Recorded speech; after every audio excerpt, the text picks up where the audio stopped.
नमस्कार, माइंडफिट चैनल में आपका स्वागत है। आज मैं आप लोगों से द्रौपदी मुर्मू जी के बारे में कुछ बातें करना चाहता हूं। उन्हें देश के 15वें राष्ट्रपति के रूप में चुन लिया गया है। वे भारतीय इतिहास में दूसरी महिला हैं जिन्हें इस पद पर रहकर सेवा करने का मौका मिलेगा। मैं सेवा शब्द का इस्तेमाल जानबूझ के कर रहा हूं क्योंकि सारी की सारी जो भूमिका है उन्हें यहाँ तक पहुंचाने में वो सेवा भाव की ही है। अगर उनके मन में सेवा भाव न होता तो संभवतः वो यहाँ तक की यात्रा कर भी नहीं पाती। अब आप इस बात को समझिए कि जब आप दूसरों की सेवा करना चाहते हैं, जब आप दूसरों के जीवन को अच्छा बनाने के लिए, दूसरों के जीवन को बेहतर बनाने के लिए, दूसरों की मदद के लिए अपने को निमित्त बनाते हैं, तो जो परमात्मा है वो आपको अपने कामों को करने का निमित्त बना लेता है। तब वो आपको बड़े पदों पर बैठाता है, बड़ी सफलताएं देता है, ताकि आप उसके अच्छे कार्यों को अधिकतम लोगों तक पहुंचा सको। अगर हम द्रौपदी मुर्मू जी की जीवन की यात्रा देखें तो हमें समझ में आएगा कि उनकी यात्रा कितनी संघर्षमयी है, कितने दुखों से भरी हुई है। 2009 और 2015 के बीच में उन्होंने अपने परिवार के 5 सदस्य खोए। सबसे पहले 2009 में उनके बड़े बेटे का अचानक देहांत हो गया। इस अकस्मात दुर्घटना से वे बुरी तरह टूट गई और उन्हें तब ब्रह्मा कुमारी सेंटर की शरण जाना पड़ा और वहां उन्होंने सहज राजयोग का प्रशिक्षण लिया और उसके बाद उनके मन को थोड़ी शांति मिली। लेकिन अभी वे पहली दुर्घटना से बाहर निकली नहीं थी कि उनके छोटे बेटे की भी अकस्मात सड़क दुर्घटना में मृत्यु हो गई। उन्होंने कहा है कि दूसरी जो घटना थी, दूसरी घटना उनके लिए कम पीड़ादायक हुई। पीड़ादायक तो होती है, आपकी अपनी संतान मारी जाती है तो कितनी पीड़ा होती है।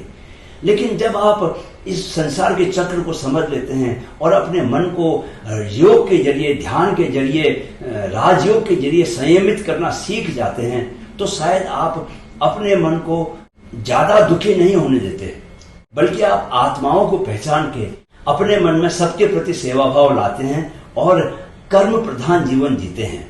दूसरे बेटे के देहांत के बाद भी द्रौपदी जी के लिए दुखों का अंत नहीं हुआ। अगले 3 सालों में ही उन्होंने अपनी मां, अपने भाई और अपने पति को खोया। 5 सालों में परिवार के 5 करीब लोगों की मृत्यु को देखकर कोई भी व्यक्ति टूट सकता है, कोई भी व्यक्ति अवसाद में जा सकता है, कोई भी व्यक्ति परमात्मा से सवाल पूछ सकता है कि मैं ही क्यों, मुझे ही क्यों इतना दुख दिया जा रहा है। लेकिन द्रौपदी मुर्मू जी ने अध्यात्म का सहारा लिया। उन्होंने ब्रह्मा कुमारी सेंटर में जो सहज राजयोग सीखा था उसका सहारा लिया। उन्होंने अपनी जीवन शैली को पूरी तरह बदल लिया। जब 2015 से 2021 तक वो झारखंड की गवर्नर बनी, उन्होंने अपनी भोजन की शैली भी बदल के शाकाहारी कर ली और उन्होंने सुबह 3:30 बजे उठ के ध्यान में बैठना शुरू किया। रात को वो 9:30 बजे सो जाती हैं। अगर आप उनके चेहरे को ध्यान से देखें और कोशिश करें कि उसमें आपको दुख की झलक दिखाई दे तो आप शायद निराश होंगे, क्योंकि अब उसमें दुख की झलक नहीं दिखाई देती और न ही कामयाबी का कोई उत्साह दिखाई देता है, बल्कि उनके चेहरे पर एक शालीन आध्यात्मिक किस्म की मुस्कान आपको देखने को मिलेगी। ऐसी मुस्कान किसी व्यक्ति के चेहरे पर तब खिल पाती है जब वो अटैचमेंट से बाहर निकल जाता है।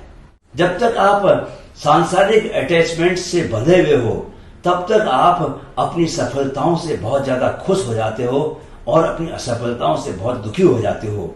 लेकिन जब आप अध्यात्म के रास्ते पर निकलते हो, जब आप ध्यान के अभ्यास से अपने मन को संयमित कर लेते हो, तो आप अतिरेक में जीना बंद कर देते हो।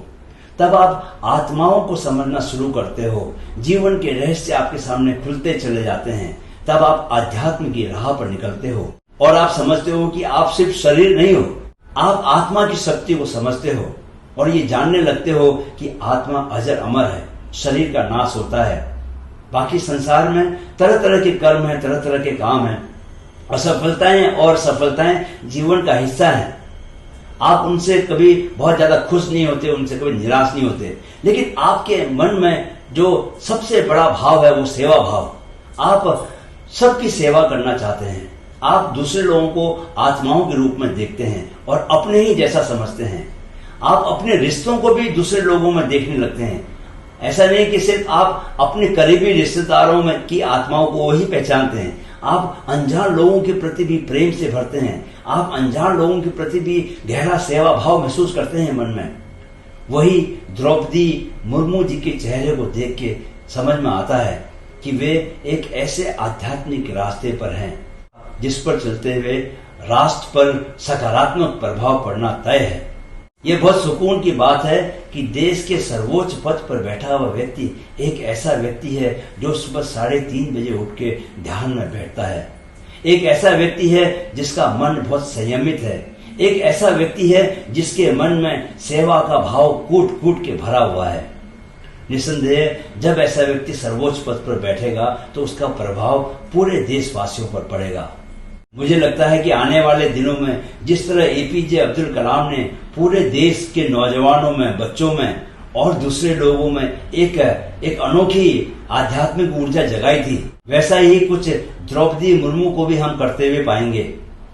और ऐसा वो सायास नहीं करेंगी, बल्कि वो अपना जीवन तो सहज भाव से जी रही होंगी, बट उसका प्रभाव ऐसा है क्योंकि वो जिस रास्ते पर हैं वो ऊर्जा का और सेवा भाव का और आध्यात्मिक रास्ता है, तो सहज ही उसका प्रभाव पूरे देश पर हमें दिखाई देगा। हमारी यही मनोकामना है कि द्रौपदी मुर्मू जी के मन में जो सेवा का भाव है, उनके चेहरे पर जो शालीन मुस्कान है और उनकी आत्मा में जो ऊर्जा है, वो उनसे बाहर निकल के पूरे देशवासियों को भी मिले और देश उन्नति के पथ पर, आनंद के पथ पर आगे बढ़े।